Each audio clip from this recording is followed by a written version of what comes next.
When it comes to your focus as an athlete, you can either be focused on the outcome or you can be more focused on the process, also known as things that are in your control as an athlete. Because the truth is, the outcome is not fully within your control. And even if the outcome is something that you can control at that time, if you're thinking about it in the present moment, you're thinking about the future, that future isn't fully within your control in the present moment. So between those two choices, which do you think is better for you to focus on when it comes to practices and when it comes to games? Well, you always want to be focused more on the process of your game.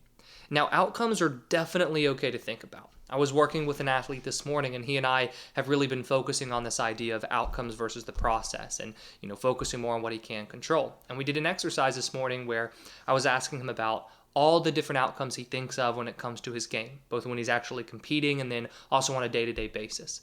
And when he was listing out these outcomes, it was clear that some of them were a little bit more positive than others. Some of them were more focused on worries, right? Losing, letting other people down, that sort of thing. While others were focused more on goals that he had, like being ranked number one. And once he had that list made out, and I asked him, okay, when you look over that list, which of those are helpful and which of them are hurtful? He was able to point to, okay, these are helpful, these are hurtful. But even the helpful ones, they are only helpful because they serve as motivation and excitement, and they also fuel the belief that, he can get the goals that he wants and, he can become ranked number one, for example. It gives him motivation and belief. But once he has that motivation and belief, what does he need to do with his attention? Well, just like you in a similar situation, he needs to turn his attention more onto the process because the only way to be ranked number one is to focus on the process of practices and then to focus on the process of his game come competition time in order for him to get the outcomes that he wants. So no matter if outcomes are helpful or if they're hurtful, we still want to be turning our attention more onto the process of our game and what is controllable. Now, the hurtful outcomes, what I mean by hurtful is that by worrying about a certain outcome, it drives fear, anxiety, tension, and just all these negative kind of mental game challenges that can hold you back when you are competing. Now, if you're experiencing a lot of sports performance anxiety right now, for example, or if you're experiencing a lot of fear of failure, when you feel that, whether you notice your thoughts or not, your thoughts will be directed towards the future, right? You'll be thinking about what you don't want to have happen in the future, whether you're worried about it or whether you're afraid of the consequence of what might happen.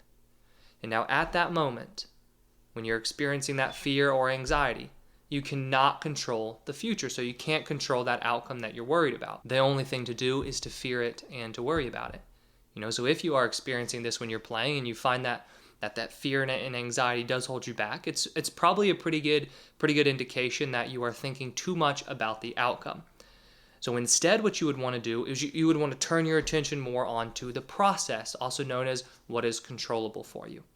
Now, a great exercise that I really would encourage you to do is to make a list of all the outcomes that you think about or that you worry about. Then when you go through that list, make the kind of the separation between which are helpful and which are hurtful. But once you've made that separation, kind of start to reframe it, right? To where you take, these are the outcomes I'm thinking about, and I want to reframe them to things that are more controllable. And the way that you go about making this list of controllables is you always ask yourself, how do I either avoid this outcome that I don't want, or how do I put myself in the position to get the outcome that I do want? And so then make that list of things that you can control. Once you have that list of things you can control, that is the process of your game. So that's what you really want to be focused on, whether it's practicing, whether it's training on your own, or whether it's for an actual game or competition. Your attention needs to be more on the process and what you can control as an athlete. Once you have that list of things that are within your control, what I encourage you to do then is to take that list, select just a few of them that you really want to focus on, a few of them that are the most important, and then set those as objectives or goals for your practices and games. Because the more attention that you can be giving to the process and to the things that you can control as an athlete, the less anxious you'll be, the less fearful you'll be, and the better you will perform. Now, in addition to focusing more on what you can control and focusing more on the process, you also want to make sure that you are building the confidence and the trust you have within that process. So what I've done right here is I've linked another video that goes into detail on helping you build your confidence as an athlete. I hope you enjoyed this video, and if you did, please hit that like button and subscribe if you haven't already. I put out new videos each week on sports psychology and mental training.